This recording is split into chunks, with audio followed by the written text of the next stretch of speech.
as part of your general self-work, do remember to remind yourself all day long of the basic, summary, fundamental ideas that you run into in these classes and in the books you read. We read a truth, a fact, and then we very easily get careless with it, forget it, or think we already understand it. So do bring yourself back to simply thinking about and reflecting on a fundamental truth. And you can't get one that is too simple. Don't make the mistake which many people do who come to these classes for the first time of thinking you already understand something simply because you understand the words. There's a great difference between familiarity with a word, perhaps the word love, the word understanding, and actually living the state which this word represents. Now I'll give you, as an example, a fundamental truth which you can take with you and just think about it. Run it through your mind, which is simply this. And when you see it, then you won't have to think about it anymore. But at this stage, we have to think, which is this. Your free nature, your essence, your kingdom within, use any name you want, is free from all problems, from all anxieties, from all tensions, from all nervousness, from all groping around in the dark as to what life is all about. This is a summary statement. Very simple, is it not? Your original nature, which we are returning home to in these classes, is a totally free element, item. It has no problems at all. This is truth. This is reality. This is what God is. And God cannot have any problems at all. When we're unified with this state, when we have, like the prodigal son, have come back home to it, then we are free human beings. Reflect on this and say, well, yes, this is the state I want to reach. And so I have to work on myself according to these principles we've heard in these classes and in other classes that you have here. Keep yourself reminded of what you have to do. And this will help you. The question was asked as follows. How can we help ourselves to observe ourselves in order to see our present state, in order to break this present mechanical, unconscious, unhappy state, and to indeed return to our original nature? The question was, how can we see ourselves, stand aside, and observe ourselves? I'm going to give you two ways to do this. You have to do it. You know this. You can't just sit here. You have to work when you leave the class all day long, all month long. I'll give you two of them. In order to see myself as I am, I cannot continue in my old, mechanical, comfortable ways. That's out. And the word comfortable should be in quote marks because it's not comfortable at all. Underneath my usual ways, my traditional ways of behaving toward you, of talking, of moving around, I have a great nervousness. In order to see my state as it is, that is my negative state, my unhappy state, I have to do something that will force me to see it. I'm not going to see it through any effort at all of my old mechanical thoughts and feelings and physical movements, because they don't want to see it. They're quite comfortable the way they are. If I am working on myself and want to return home, then I'm going to have to jolt myself out of it.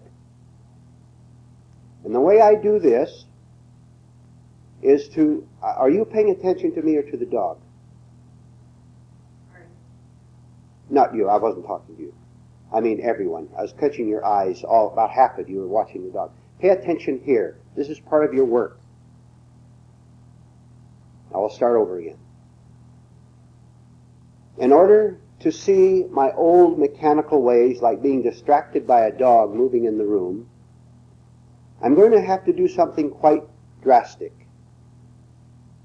And here's what to do. Here's what I have to do, and what you have to do. I have to deliberately either put myself in an uncomfortable position, deliberately, which I'll explain in a minute, or deliberately endure an uncomfortable position in which I find myself.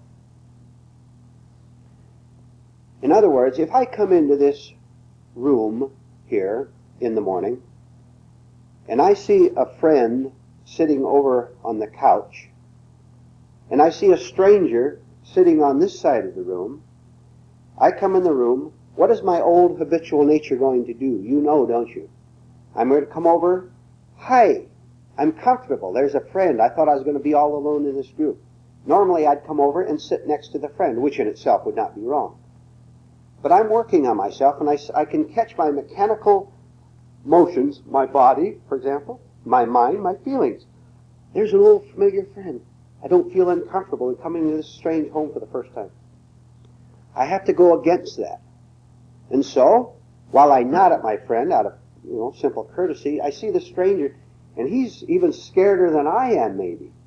So I do the thing that makes me uncomfortable instead of comfortable, right? I come in, and I nod at my friend, and I come over to this stranger, and you know how shy people are? They see someone, they're not quite sure. Should I give him my name? Should I put out my hand? Is it proper for a man to put out his hand to a woman and all that? You're thinking, or should I wait for her? So I deliberately walk over, put myself in an uncomfortable position, come over here and speak to the woman first. This forces me to see what? My uncomfortableness, my mechanicalness, how I always take the easy way out. By having this little ounce of courage to walk over and do the hard thing, I see myself. Self-observation. You practice this. You do the hard thing instead of the easy thing, because our minds and our feelings and our bodies are very lazy. Try it. And you watch the little jolt, the little shock you give yourself. Another way is when you don't take an aggressive move like this, but you find yourself in an uncomfortable position. I'd like to see your hands. Were any of you uncomfortable a minute ago when I spoke sharply to you?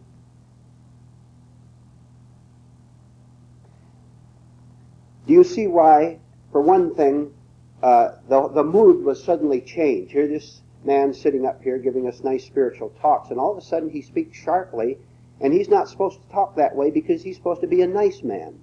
See, nice people don't talk that way. And so this gives you a jolt, and now you become a little bit afraid that maybe he's a hard man who balls you out like everybody else does, and therefore you see no difference. You should have been able to have used that second very profitably. First place, if you could have seen this, maybe you saw it without me calling your attention to it, I don't know. But you could have seen yourself at that moment, and instead of going along with your normal mechanical reaction, have thrown your observation back on yourself and seen your discomfort. And maybe you might have felt embarrassed for the lady. You might have thought that I was embarrassing her, something like that. See? So you felt embarrassed for yourself too. If you don't use everything that happens to you, you're losing so much, including incidents just of what happened 5 minutes ago. So when you're in a position, like in this room, what happened, you sit back and just watch yourself react to everything that happens without identifying with it, without going mechanically along with it, and you'll be able to observe yourself. See how you did react the way you have been reacting all your life. Now here's another point which you should bring into your studies. And if you can watch the dog out of the corner of your eye without identifying, that's fine. He's making it good for us. If you can pay attention and not be worried that maybe I'll say anything again, sharpen. Do this as part of your general work, and which connects with what we were talking about before. Get all by yourself. Really, don't get your wife or husband out of it. You get off to another room for a while. You can have dinner together later. Get off in a room by yourself. Sit down in a chair. Don't smoke or drink coffee or anything. Just sit there and watch your own mind operate. And then, after a couple of minutes just sitting there, just watching, make a deliberate effort to do something, which I will now explain in detail. Which I'll have to explain going way back and then coming back again to you sitting in the chair all alone. You can either be in a state of thinking, of thought, as when you're cooking, driving your car, working at your desk over some business papers. You can either be in thought, or you can be in a state where there's no thought at all. And we will call this other state for now, we will call it simply a state of seeing. If you can call it consciousness or awareness, that's fine too. I like to use the word seeing because this is what it represents. Simply seeing, and there's feeling in it too. You could be in, listen to this, it's very important to understand. So important.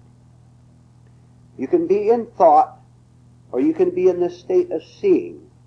You can't be in both at the same time. When one is on, the other is off. You watch it, you'll be able to see this, the line, bang, just like that. You can't be thinking and be conscious at the same time. You can't be seeing. We have troubles with words here. Thinking, either thinking or simply seeing something. If you're thinking, and if it's negative thinking, you'll be judging. Remember we covered that last night, we're judging other people. That is a state of thought. What we want to do is to be able to, perhaps in 1 second, be in a state of seeing, then the next second, because it's necessary to cook the dinner, to be in a state of thought. You need 2 spoonfuls of salt, and then I have to add some flour. That is thinking. But when you're through with this task, you might be able to, if it's possible, maybe you can't, that's up to you to decide, I might be able to put the salt down and walk across the room to turn on the faucet to add the necessary water to what I'm cooking. While I'm walking across the room, I can be out of thought. I don't have to think for that precise second, but I can simply feel myself, see myself, walk across the room and get the water. Then I may have to go into thought again because to turn the water off, let's see, the mind works real fast. I have to go like this in order to turn it off. Then walking back, you could be in a state of consciousness again. If you were to do this purely, to alternate naturally between a state of seeing and a state of thought, right thought, you would be a free human being. But first of all, we have to get our thought right so that we're in practical thought, thought which helps us cook the dinner, rather than negative thought, which means I don't like you because you remind me of an uncle I disliked when I was a boy. That would be negative thought. Okay, now you're back in the chair all alone by yourself. You just sit there and you watch your mind, and you will find it going way over there to whether should I put a new roof on this year or next year. And it goes off to, well, should I go to the store now or should I go later on? 1,001 thoughts, right? All kind of things you're thinking about. You make a deliberate effort, now that you've been in thought, and it could be practical thought, because you have to decide whether it's best to go to the store now or later. That's okay, because various factors are involved in it. You break this mechanical thought and say to yourself, now for the next 3 seconds, I'm not going to think about anything at all. I'm just going to sit here without thinking. And you see what happens. You'll find a great resistance to doing that. And 5 seconds or 2 seconds later, you'll be off thinking, well, I guess I'd better go get a cigarette or coffee or whatever the thought might be. you go right back and work real hard again and say it again. For the next 3 seconds, I'm going to sit here and not think about anything at all.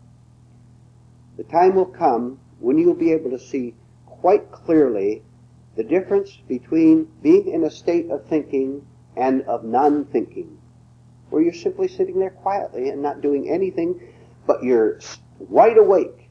You're not asleep, you're wide awake. You're asleep when you're in negative thought. You're wide awake and you're seeing everything, and you understand everything. You see the line just clearly between thinking and seeing. Make that as a general practice, and you watch what happens after a while. You'll catch these first glimpses of another way to use your whole mind. Up till now, most of us have just used a part of our mind, a part of our whole self, and that main part was simply memory. We've lived from memories about ourselves, and that's quite necessary to have memory, or you wouldn't know how to get to the store. But when memory is operating negatively, like you hurt me yesterday, now I'm going to get back at you, that is negative thought. Can you see how this is the most fascinating adventure in life? Nothing compares with it, and that your whole life has to be dedicated to it, to use that word, revolve around it, so that we actually change ourselves in a real way so that we become sane. A sane man is a man who does this, a really sane man, not a man who's called sane by other people who are not sane. A sane man is a human being, a man or woman, who is able to be in thought, practical thought, when it is necessary to do practical things where memory is called for, but who is not in thought when it is not necessary, and he alternates to the other one, where he simply sees things. So, I'm living all the time, right now, and even when I'm in memory, I am not a negative person, because this is practical thought, and it's not harming. In fact, it is helpful, because I'm in the physical body and I have to go get lunch. See, this is what a sane and free man is. All men who have achieved this state are men who use their memories properly, but are outside of it when necessary. Is there any questions at this point? If there are, or any comments, we'll go on to something else. Pay attention to me, not to the telephone. Have you, all right, go ahead, Dick. You're referring to self-observation, that helps me. Now, the next question that comes to my mind is, we're trying to reach the state that we call consciousness. Okay, all right. Can we go in, learn into the necessity, or why we are desiring to reach that? Why are we desiring to what? Get into that state of time. No. You know, what's... All right. It is. Don't get it complicated. If you get too complicated on you, you'll miss it. And I'm not going to answer you in detail because there's no need for it, and it would be a false answer. There's something in every one of us that senses that there is another state. It's a very small sensing, and that's all you have to say about it. I want to live a different life. You want to live a different life. It is simply that it was so overwhelmed with all this conditioning, with all this negative memory, that we can't get out. And we struggle so long to find someone who can even give us one small answer, right answer. It's not a big question, it's very small. There's something in me and you that wants out. We have found, through a certain amount of work on ourselves, not just starting today or even a couple years ago, but through experiences of 10 years ago maybe, our learning started way back there before we ever heard of such words as esoteric or even had classes. We were beginning to work on ourselves way back there. Simply to be dissatisfied with the way we are is beginning to work on ourselves.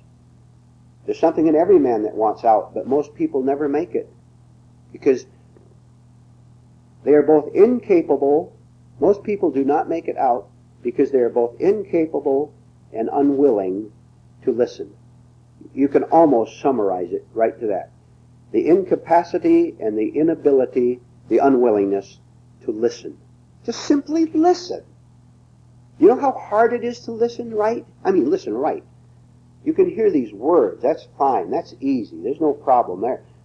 What is going on in your mind when a truth hits your ear and goes into your mind and run into all these obstacles created from the past? There's the test. You reject it. Maybe you have a certain image of yourself as being someone who already knows what he's doing with his life. I know what I'm doing with my life. That man is incapable of listening. The wall is that thick. How can you get through to it? You can't. God himself can. No one can. Only the man himself could ever break down this wall, which could happen if he reaches a major crisis in his life and then happens to turn in the right way. This group here and the groups you have are very valuable just in case someone comes who has prepared himself for it. Unless there is a certain preparation before you even come here, nothing. You'll go out of here in a blank, the same blank that you came in here with. Any other questions or comments? Yes. Once you get out, do you stay out or do you fall? Do you come back in? I understand. Dick asked a similar question last night in a way. Obviously, at the beginning, we alternate between quick moments of seeing something, which is a small bit of liberty from ourselves, and going right back into it again. This is why I recommend that you do sit in a chair sometime. You'll see so many things. You'll see how difficult it is simply to sit there without being nervous. You know, you want to light up the cigarette or drink coffee or whatever, or you want to get up and move around. You just stay there. You force yourself to stay there and see how restless and how much more nervous you get. This is tremendous. Do you know what this is? This is self-knowledge. You're seeing your actual state. It's very easy, as I said last night, to get out in a group. You go to the dance. You go to the party where everyone is moving around and having a great time. This is a tremendous distraction from seeing yourself as you are. All this energy, 99% of it neurotic energy, is releasing itself, and you feel good and you feel great, and you love physical movement. You love the thrills of shouting or whatever. Nothing. You sit in that chair and sit there and see how terrible it is just to have nothing to do, just no distractions, just sitting there. And don't you dare, when you're doing this, deliberately find an escape by deliberately thinking of something. Your task is to break off this mechanical thinking. You have to make an effort to do that. And the beginning of this is to see how quickly you go off there and off there, and how you may get, even the thought might come that you're discouraged, that nothing is happening. You thought you were going to feel a great spiritual thrill, whatever that is, by sitting there. How often can we say it? I have to see how bad I am before I can change anything. To see the bad is the beginning of the healing process. Unless I see that, I'm deceiving myself.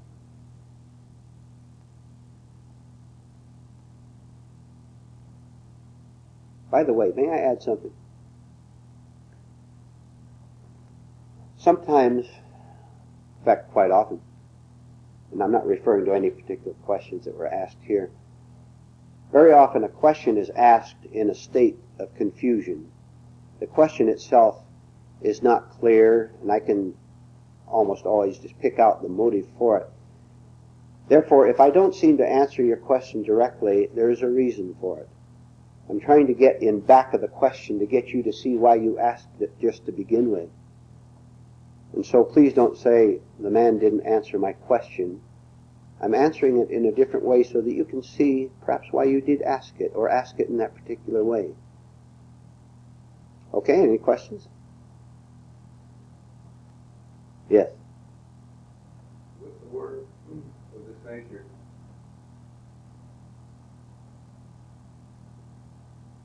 If I walk into a situation where I used to be, and I'm able to be momentarily free from it and see it as I was,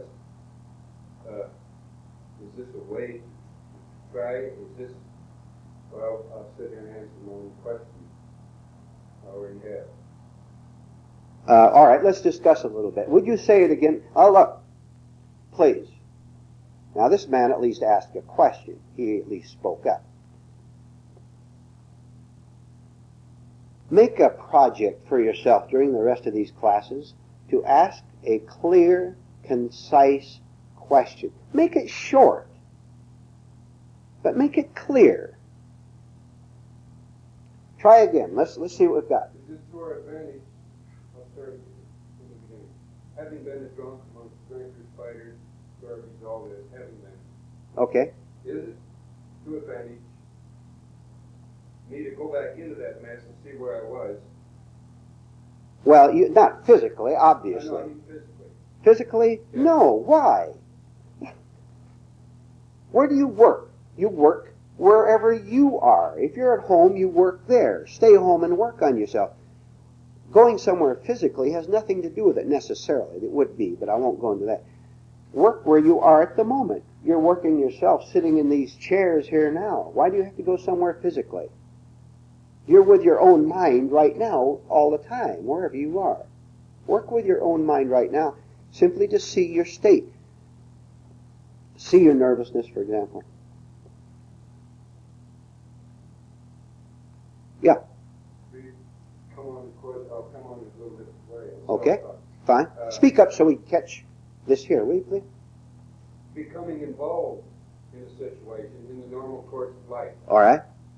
that puts me in a physical position where I was before. All right, that's very vague, but I'll grab onto something and we'll discuss it. Okay. For most of my life, I have been a joiner. I join all kind of clubs and groups, all kinds, religious, social, political, business groups. And I've done this for various reasons, perhaps financial. Maybe it's to my advantage to join this club financially, because I meet other men and they buy my products that I make down at the shop, and I get leads and all that. That's one part of it. Another part of it is that I get a certain feeling of being accepted the minute I walk into the club. Hi, Tom. Hi, Bill. All this sort of thing going on. And we get together and we talk about things. Hey, the football game's on at 2. You going to watch it? Come on over. All this sort of thing. This is a wonderful escape from seeing myself as I am, that I am what? I'm depending on you to make me feel good. I'm depending on this club to get me away from the home, my home, which is a little bit unhappy, so my wife and I aren't getting along very well, say, and so I get out of the home. If indeed I can see my motives for going somewhere and doing something, and then I say to myself, I'm not going to escape anymore. I'm not going to trade myself by pretending that I'm having a good time, because something in me is telling me that it's all a sham, it's all a game. I've been asleep all my life. So, I'm going to deliberately put myself in an uncomfortable position by not going there anymore. See the connection with what we talked about earlier? I'm not going to go down there in order to get this feeling of being liked, of being accepted, of sitting around and talking about the subjects that I like to talk about. We talk about the girls we met or whatever. Talk about sex, and we tell jokes, sex jokes. And I see that this thing is giving me a false thrill. And so, but I went to a group at the ranch up here, and I heard that I can't do this anymore if I want to get out of my misery. Yeah, I do want to get out of my misery. So I'm going to do that. That is, I'm not going to go to these clubs anymore. I'm going to stay home and study and work and find out, for heaven's sake, what is wrong with me. The man said in his talk that I'm a mechanical machine, that I think I choose to go to that club. I don't choose at all going to the club. I am compelled to go there. I have to go there. I feel nervous if the meeting is called off, because I'm depending on that just as I used to depend on a drink when I used to drink, the man says. You see the great shock we have to give ourselves to break the whole thing? We're running we're running 15 miles an hour, which I guess is the maximum man can run, 15 or 20 miles an hour in one direction, and bang, we run right into this wall. The wall, for now, being these truths we're hearing tonight. The truth says I have to stop giving myself an excitement, a mechanical excitement, by going to the party and spending half my morning idiotically arranging my hair and putting on the gown with a proper, should I wear a red or a blue pearls? There are such things. Wasting my life in idiotic pursuits. You see if you can stand a small wall at first and give yourself a little shock of suddenly running in that direction and suddenly saying, no more. The momentum, just a minute please, the momentum is so strong we go over the wall or crash through it and get all kind of bruised and keep going in the direction. That's okay. When I hit that wall, if I'm observing myself, I can see what's going on. I can see the conflict between what I want to do and this truth that says I can't live that way anymore if I want to wake up and be a free and happy human being. And after we get battered enough, the time may come when we see that we have to stop running toward anything, whatever. I can't run toward anything, not even toward the truth. You see, you understand, you can't really, we have to use words, but you really can't run toward the truth. How can you run toward something that you are? How can I run toward my physical body? It's here, right here.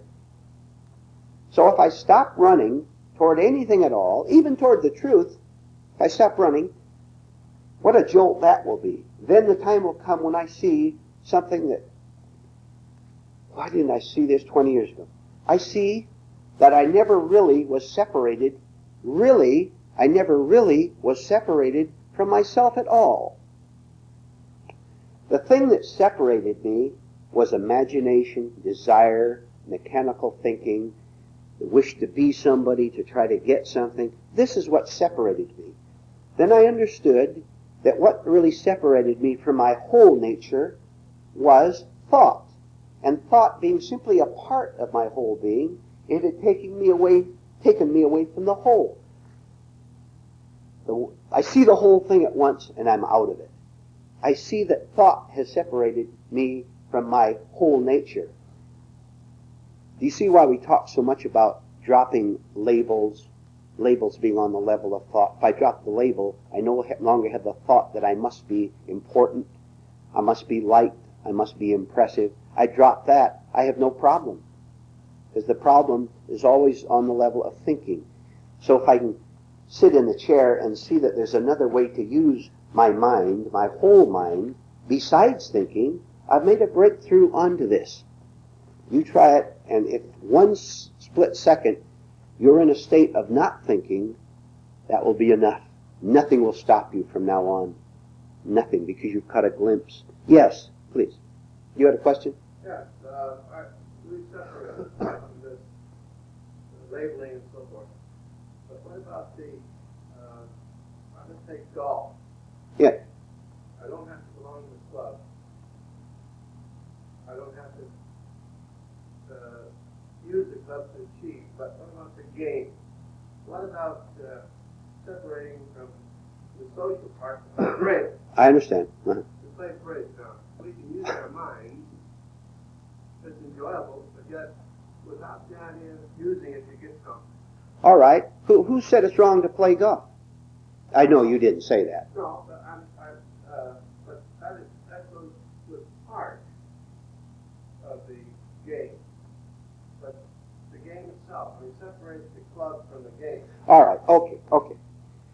The physical body needs to express itself just as the mind and the feelings do. Fine. We have an urge to, if we sit for a long while, we want the opposite, do we not? We want to get up and walk around. If you want to play golf, yes, why don't you just go play golf? Why do you make a problem out of it? I know you're not. I'm explaining. Now, let me finish. So, the only thing is, if you get out, you can use your golf, by the way, for self-understanding, just as you can use anything else. As long as you simply don't use it for ego building, which is probably what you're getting at. If you don't have to score a hole in one, if you don't have to beat the man you're with, then you can enjoy the game of golf. You don't enjoy it if you have to win the game, because that's the ego coming in. So, man, so you can go home and brag to your wife, I beat old Bill by 3 strokes yesterday.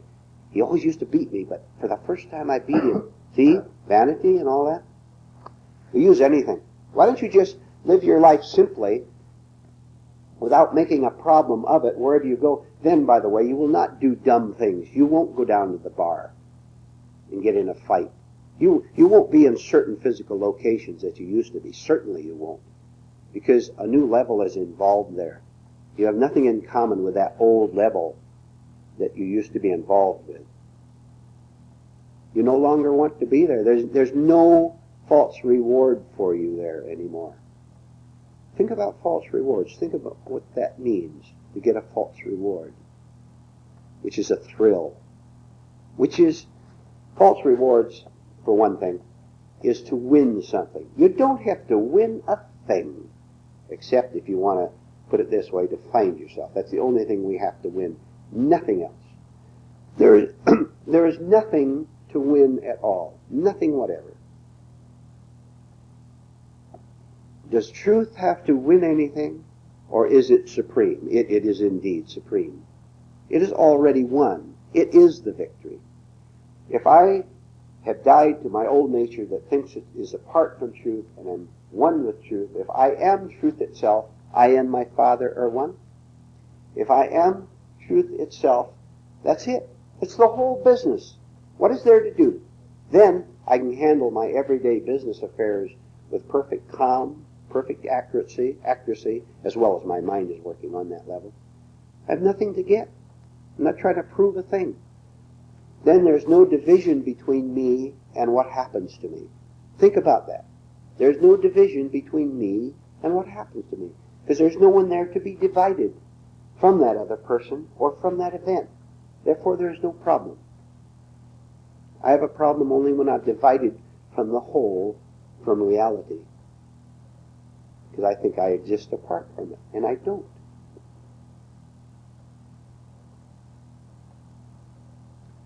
We will now change the pace a little bit. This is a workshop session.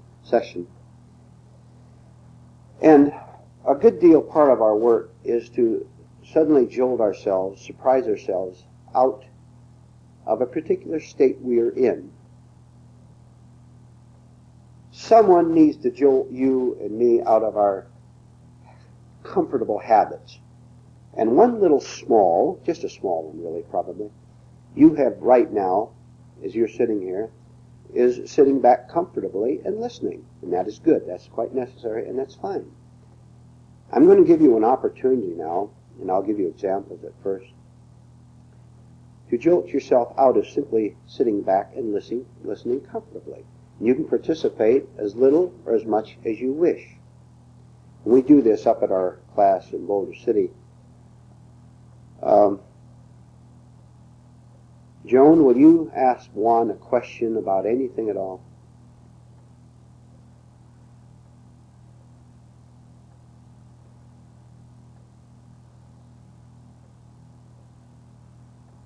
Juan, what is false personality?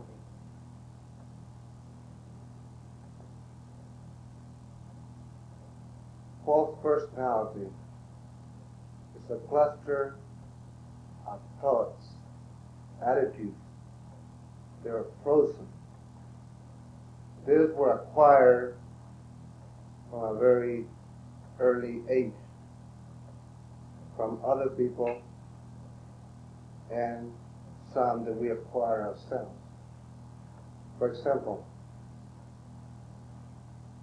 suppose they told you that you was going to be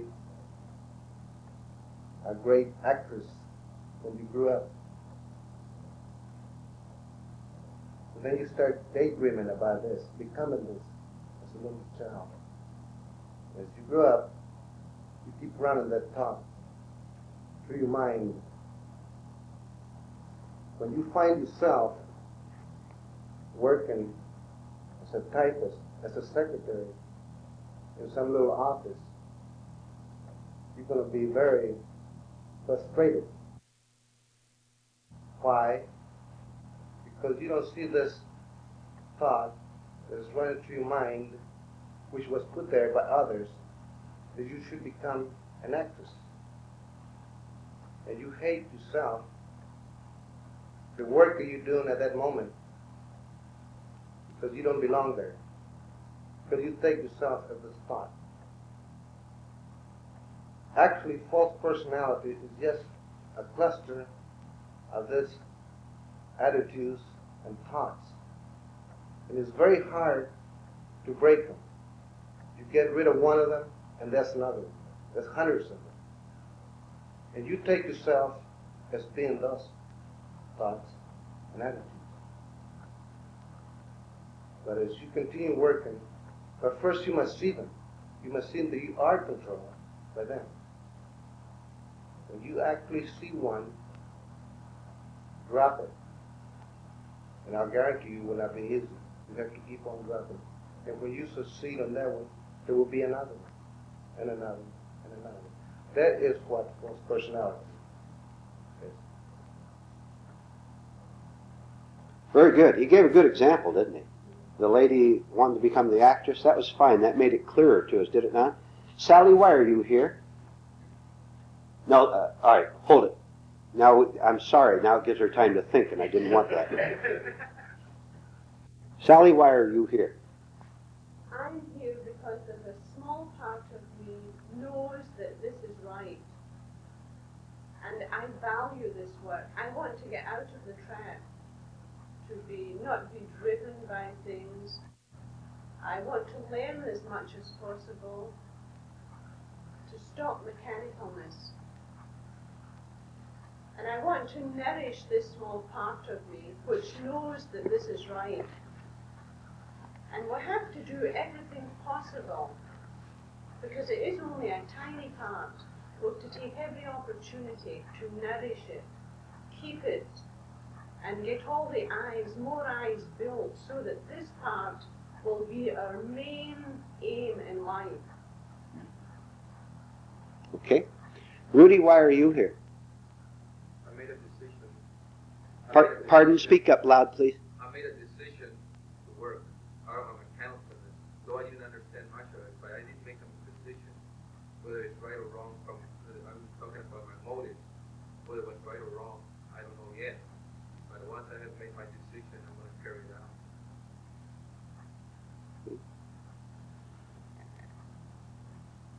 Those of you who wish to do so, I'd like you, those of you who have not taken part, Joan we'll consider her as taken part, and Juan and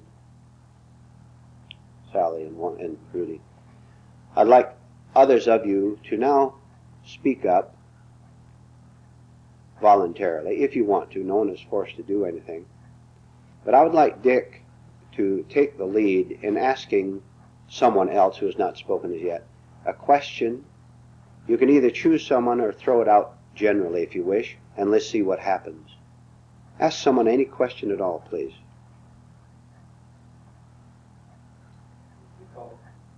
I'll throw it out generally first and see who wants to grab it. Has anyone thought about what life is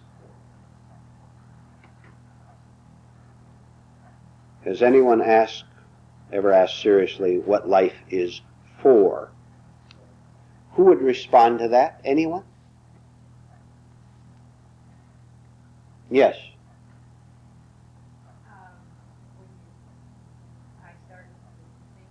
Regina, as part of your work, will you speak loud, clear, twice as loud as you normally speak?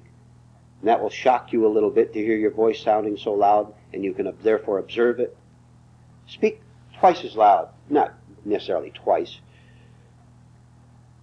When I started to think about what life is for, it came from the idea that the goals in life I had were really useless, and that because of death, there must be something more important than anything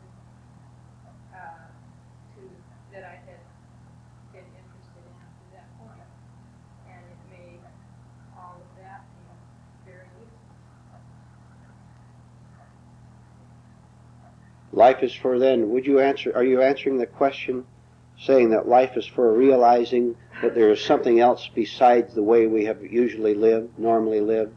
Would that be a fair summary of what you said? Yeah. Anyone else want to handle that same question? I like to think about Emmett Fox. He said that his life is a school. We're here to learn. And we're here to learn two things. The omnipresence of God and the power of thought. And it seems to me that sums it up very well. All right, fine. We have no objection at all in this group to using religious terms. If you want to use them, that's fine. I don't believe he was really using religious terms. Of course, the omnipresence of God, but then you've got to think what your concept of God Right, is. fine. It might not be the old religious. Okay. Yes. Nice and loud, please. I've always learned what I did not want, and got flashes of there must be something else. That's what I'm looking for.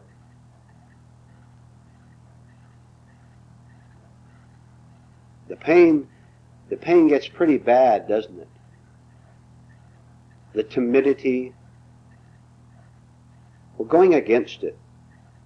While someone was talking, Sally, another thought came to my mind, which will connect with your question, Dick, earlier about how can we observe ourselves. One example of how you can put yourself in a position where you don't want to be, which will therefore force you to see your discomfort. You can't play it safe and wake up. People who play it safe must remain on their own level where they've been all their life. But put yourself, just as a simple example again, find your own. You're back in the grocery market again, and you happen to be coming up to the checker, and there are 10 other people in back of you. You know how it crowds up sometimes? You're lucky this time you chose the right line. And the can of corn is 20 cents, and because you're alert on the everyday level as well as the other level, you notice that the clerk, who did it accidentally, not deliberately, she charged you 22 cents for the can of corn. And you notice it, and it's quite clear because it says 20 cents on the top of the can. Do you have the courage to, you might say that you would sitting here, but let's see if you actually would have in that actual situation. Don't give yourself credit where none is due. Would you have the courage, maybe the 2 cents isn't important at all, and it really isn't, of course, but would you have the courage to call her attention to it, say the can said they're 20 cents and you charged me 22 cents? Would you have the courage to actually do this? Don't answer yes. You actually be in that position, especially if the clerk has a very hard, stern look on her face and she reminds you of some school teacher who was stern to you in school. Find out if you do, and then if you want to wake up, you have to just speak up, and this stern woman in back of you wants to get out and get home too. Say, I'm sorry, polite, be polite. Yeah. Be polite and say, I'm sorry, but you overcharged me 2 cents. Now you're going to have to go through the shame of everybody hearing you, including that clerk, saying, oh, what a cheap rascal he is. This is what work is.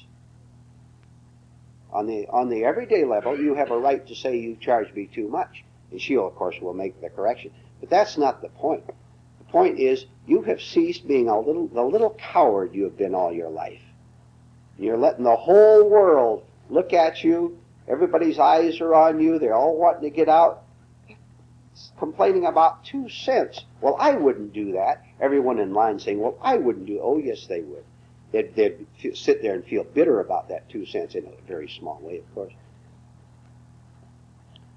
Start putting yourself in uncomfortable positions and go through it. Don't identify with the uncomfortable feeling either. You stand there, what's the word, like a rock, like a flint, and bear it. Bear the shame and the discomfort of upsetting the routine. Don't you sit there, you stand there. You upset the routine so as to give yourself the necessary shock. And you find a dozen different ways to do this. And every time you do it, you're a little more conscious than you were before. Then, and this is important, when this incident has happened, don't you dare go into mechanical thinking about it afterward. You drop it right now. When you walk out of that store, you drop it. And you know what you have to do next? You have to put yourself in your mental thinking center in order to not go through that red light that we spoke about last night. You pay attention to your driving when you're driving that car and not be thinking so-called spiritual thoughts. That is what is spiritual. To be in the proper attention at the proper time. That is the right use of your mind. Therefore, that is what is being spiritual. For the rest of the morning, I would like to make this just an open discussion in anything we want to talk about. What would you like to talk about or ask about? Yes? Well, thinking mechanical, I'd like to tell you a situation that happened to me day before yesterday. Going to the office. I used to take a routine route, day in and day out. And not too long ago, they changed the light on 15th Avenue in Campbell, where I would go down and make a left-hand turn to go to my office, but there's no left-hand turn from 7 to 9. So I had to find a new route, which I did. Cut across Campbell, go to 7th Avenue, and then continue to school and take a left. All of a sudden, I find myself in the left-hand turn on 7th Avenue, thinking, my God, I'm on 15th Avenue, no left turn. So I quickly shift my signal. I want to get back to flow of traffic. I was ready to muddle. Because you were in an unfamiliar physical location? Well, I've driven all over that place, but Yes. but I was thinking of a lot of other things, too. And all of a sudden, I realized I must be on 15th Avenue, no left turn. Yet I wasn't there. And I was trying to cut into this fast line of traffic, because I didn't want to get tickets. All right. I was legally right. All right. Okay. That's just not going to be confusion that I was in, which I get in occasionally.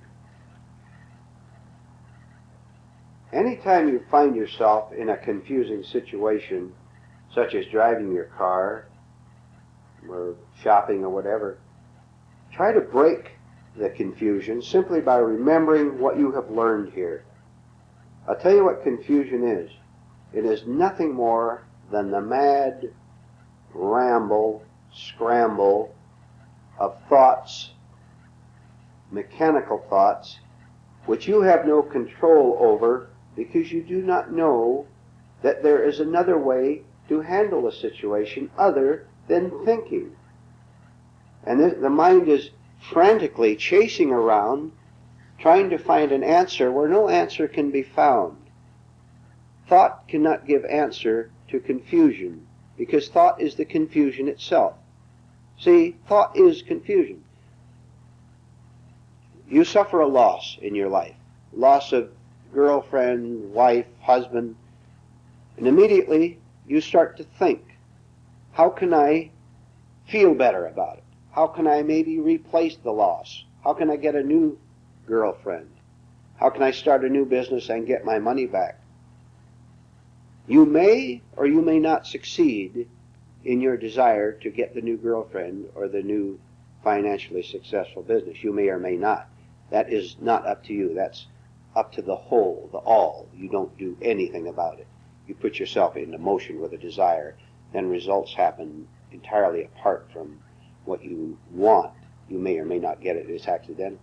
But if you can simply break the desire and say, I'm not going to try to replace this, then you have broken the habit of unhappiness, of seeking, of trying to find something. But you have to see that there's another way to think than with the part of the mind which is called memory. It solves the whole problem of confusion. If there is no one thinking about how to replace his loss, if there's no one there thinking that, then there's no problem. The problem is, I think that I must replace the loss in order to feel better. I won't feel better. I'll get a thrill. Yes? But a part of what Nick's, what he called muddled dilemma, to have been this, Juan was talking about this conditioning, we have to be on time, we have to be in the right spot, and we get caught up in this, and there he was. And would it help him, when he finds himself in a state like that, to now go back and try to observe and see what conditioning caused that so he could be more conscious? What condition? What is that? Well, like, he might have been conditioned he has to be on time, maybe even to the office. Yes. And therefore, suddenly a lot of things began to click. Oh. It got him into the wrong line and the whole thing, and made it feel anxious. Yeah. 1,001 things are involved in this. We have to see what they are. Maybe you're driving nervously to work because you've had a quarrel at home, or because you were late a couple days ago and the boss looked at you as he sometimes looked at you, and you can see that you're going to be late again. Simply observe your state at the time. You know, on the everyday level, things cannot go exactly. You may quite well be late to work once in a while, but if it's a habit, then it's almost certainly a psychological thing on your part. Laziness in getting up, for one thing, which means you have not worked on your body. You give your body enough shocks to get it out of bed. If any of you, by the way, do like to just lay in bed, stop it. When you've had sufficient sleep, you know when you've had it. You can tell when you're deceiving yourself into thinking, well, I think I'll lay here for another half hour because it's much more physically comfortable. When your body has enough rest, you get it out of bed and you get down to business with what you have to do. Don't take naps unless you're really physically tired. Then that's legitimate. Don't ever take a nap in the day. Don't make an excuse for it unless obviously you're ill health or something like that. Yes? On the other hand, though, if you're the kind of person who's been conditioned to take a nap, that's a horrible waste or horrible thing. Then would it be wise to maybe do the opposite? Oh, well, you have to figure that out. That would have to be very individual. You'd have to see for yourself whether you're doing something simply because it's a habit or not. Then find out whether that habit is really necessary to you. Go against habit. Always go against habit. Some habits you wouldn't go against. You wouldn't go against the habit of turning off the running water. That's stupid. You waste water. Find out where habits are mechanically harmful to you. Useless, unnecessary. You have to distinguish. Last night's meeting, think about this, please. And you may comment on it if you wish. Last night, I asked you if you knew the difference between right and wrong. Did you have any particular reaction to that at all? Any particular reaction? I'll tell you the reason I asked it, and then you may talk for a minute. On the surface, almost everyone will say, yes, I know the difference between right and wrong. But deep down, they know that they don't. Not in the smallest of things. Not in the smallest of economics. People waste their money on foolish things, on unnecessary things. It is wrong to waste your money. It's wrong to waste anything. Remember we talked about wasted energy last night? Did any of you have any particular reaction to that? I ask it for a purpose.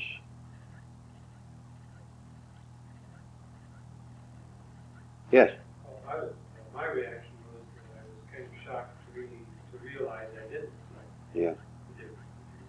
Yeah. I really thought about it. Yes, Regina. My reaction was that I don't know what is right, but that I sense a lot of wrong things about everyday behavior. Yeah. Reaction. That's very good. The rule. You'll never know what is right until you know what is wrong. Till I see how bad off I am, I can never know this other state which is free of being badly off inwardly and outwardly. Which means I can no longer lie.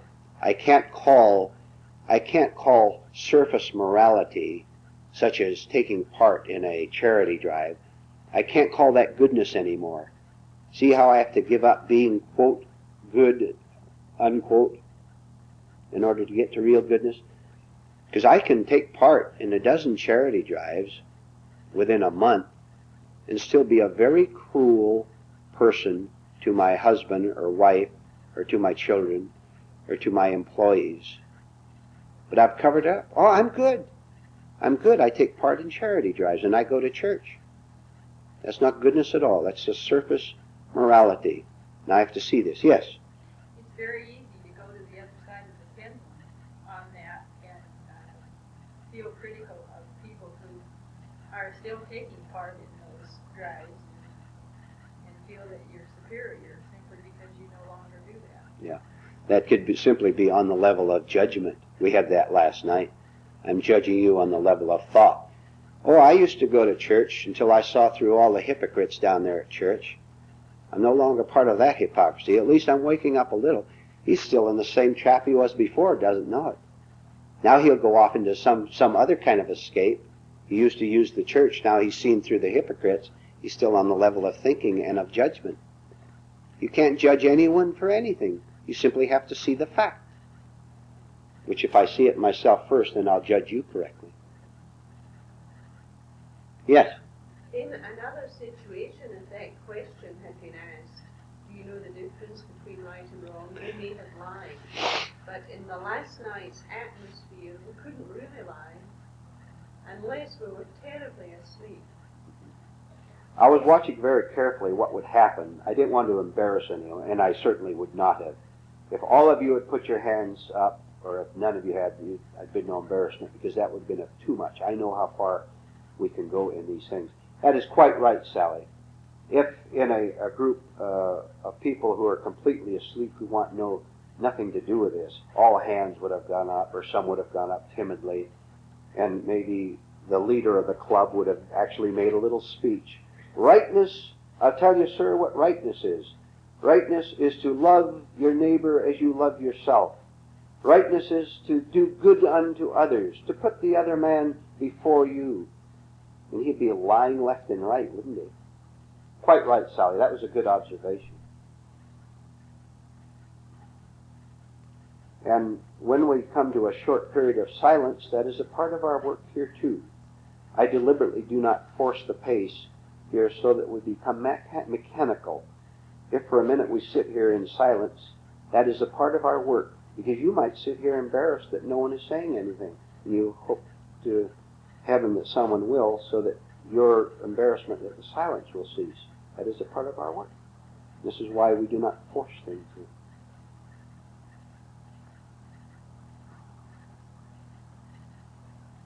Yes?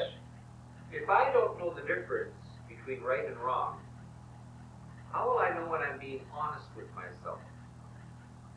If I'm looking for ways to be a better person. Now I'm going to give you something to do. I want you to rephrase what you said. Say the same thing, but say it in a different way. If I don't know the difference between right and wrong, how will I know when I'm right? You can't. You don't know the... What's the question? What's the problem? If you don't know the difference between right and wrong, there's no way you can tell what is right and wrong. What's going on? Can I learn what is right versus what is wrong? Sure you can. You can learn what is right by seeing what is wrong. What is mechanical? What is not you at all? What is false personality? Believe me, when I see how I am knocked around by my own stupid attempts to impress you, don't worry. When I really see it, it stops. If I don't see it, it won't stop. I'm still trying to get something. I'm still trying to prove that I'm the nice fella down at the club who goes around patting everybody. All this is false personality operating. Watch it. Watch it if you ever go to a group like that. Watch it on television. Television can be a wonderful source of self-work. Watching the deception. We spoke about one earlier. Watching how everyone wants something from the situation.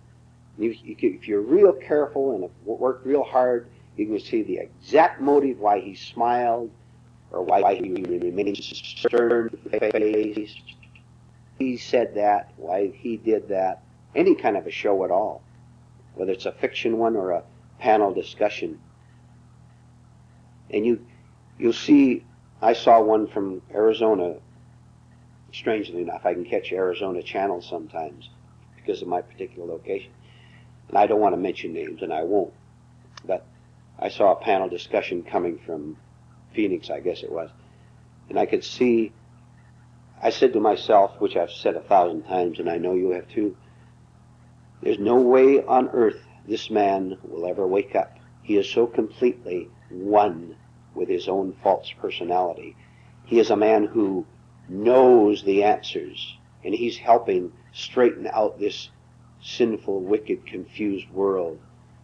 He's trying to stop the war, for example, and this man is loaded with inner war. And I know that when he drives home that he will be in the state of war with himself, not knowing that this state of inward war is the cause of that outward war, therefore he is part of the insanity of the war. A wolf can put on a lamb's coat, but he will always be a wolf, and underneath this he will behave like a wolf. And he will destroy the world. My goodness toward you will be exactly the same as my goodness toward myself. My viciousness toward you will be the same as my viciousness toward myself. Therefore, if I want to help you, I have to help me. If I want to help me, I have to help you. But this help is not divided.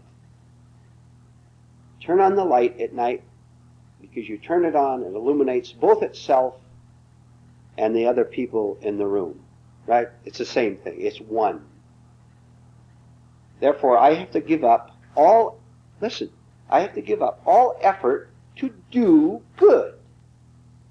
If I give up effort to do good, which will be a terrible shock to me, because now I have to see that I wasn't good at all, but putting on a sham performance in order to get certain things, in order to reinforce my image of being good. To really be good, I have to give up my idea of being good, which, you know what, is many, many years of hard work. It won't happen in a week or a month or a year. Every day, years and years and years, until I finally get it. Having stopped ruining my life, punishing myself, hurting myself, I no longer hurt and punish you. And if you and I have both reached this state, we see it. She never tricks me to get something from me. I no longer trick her to get something from her. We're both part of the same light. It's not an individual light anymore, is it? It is a light that she has and I have, but it's one light.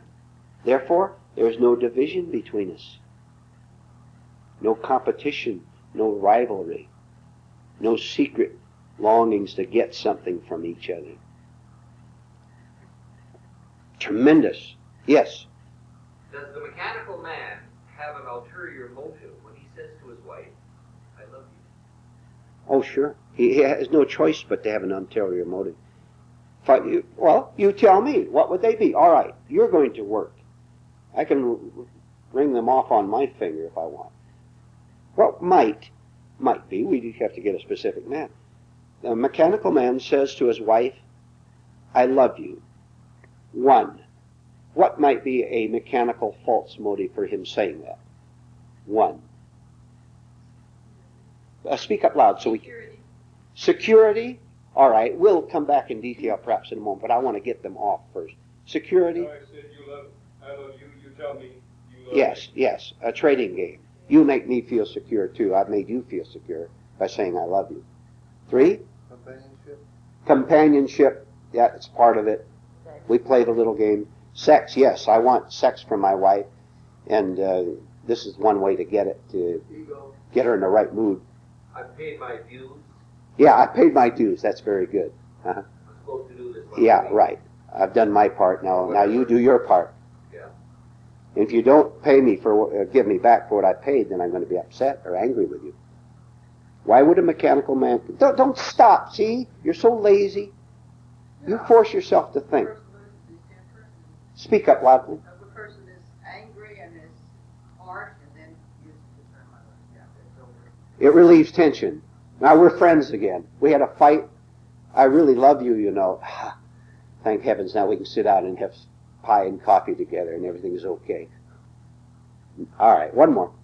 Why would a mechanical man say I love you? Showing off. Showing off? Right. Right. Now, Rudy, I couldn't see you. The light is just wrong. Showing off, yeah. He has an image of being a loving man, would be another way of saying that. Yes. Having thousands of years of being taught you're supposed to love him, tell him you love him. Yeah. That's good. Mechanical habit of saying that you love someone. Sounds good.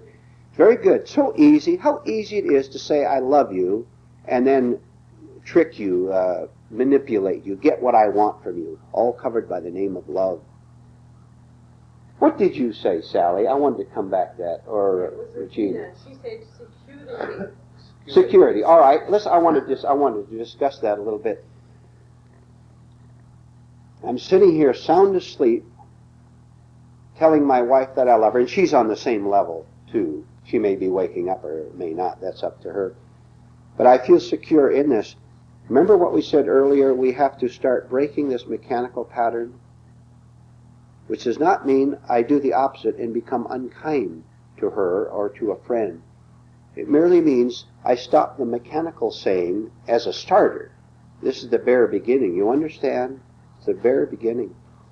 I'm beginning to train, to use that word, to train my mind and my mouth, my words, and even the physical part. When I say I love you, there are physical movements which love to go on that way, you see? So I have to stop saying it. In the first place, it's a lie.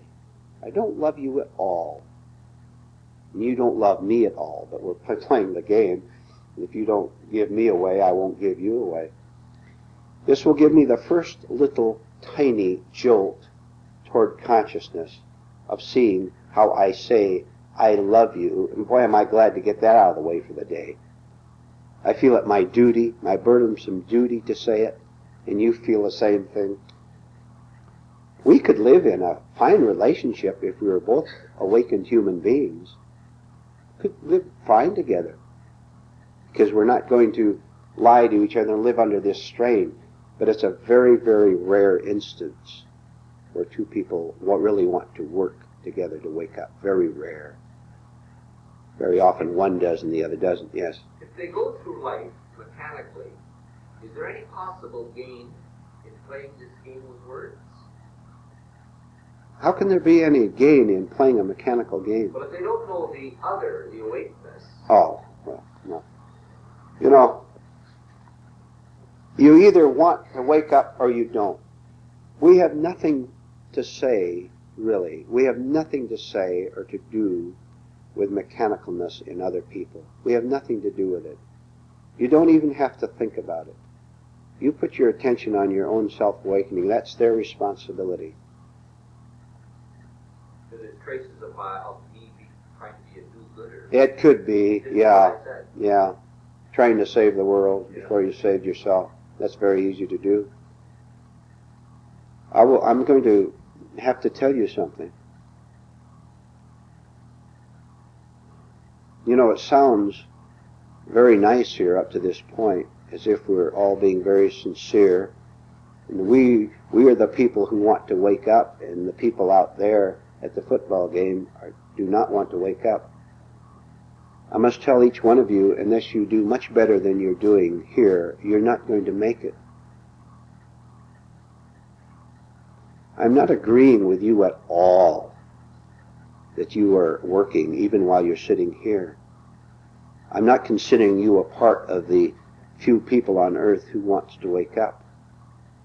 you're going to have to do much better than you're doing. I'm not going to go along with your self-deception, which you have, right here as you're sitting here now.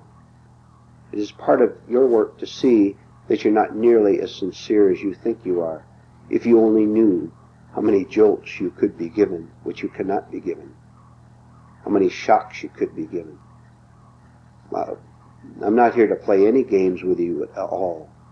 This is part of your work to understand that you're not doing nearly enough for yourself that you could be doing. Way back, you find out, you tell me, way back in the corner of your minds of each one of you, there is a little deception that says to itself, quite unconscious to you, quite unconscious, that says, it's going pretty well so far. And when the meeting is over and I sit next to the man who gave the talk and have coffee, I think he thinks that I'm really a worker. I think I've conned him into thinking that I'm working on myself. You're not at all. I see much more than you think. The idea is to not go along with this little part back here that says that because on the social level we're all good friends, which we are. We're going to have coffee together later on and talk. At the very time we talk, I'm seeing you in an entirely different way than you are seeing yourself. And be very grateful for it, because I am not consenting to your self-deception, and I don't consent to my own. No. There's great emotion in this. I don't consent to my own any more than I do to yours. Vice versa. It has to be the same. If I'm consenting to my own self-deception, I'll consent to yours, and we'll sit here very nicely and think we're waking up, and we're not. Now, having said that, everything we've done here this morning so far is of great value. We're doing right things.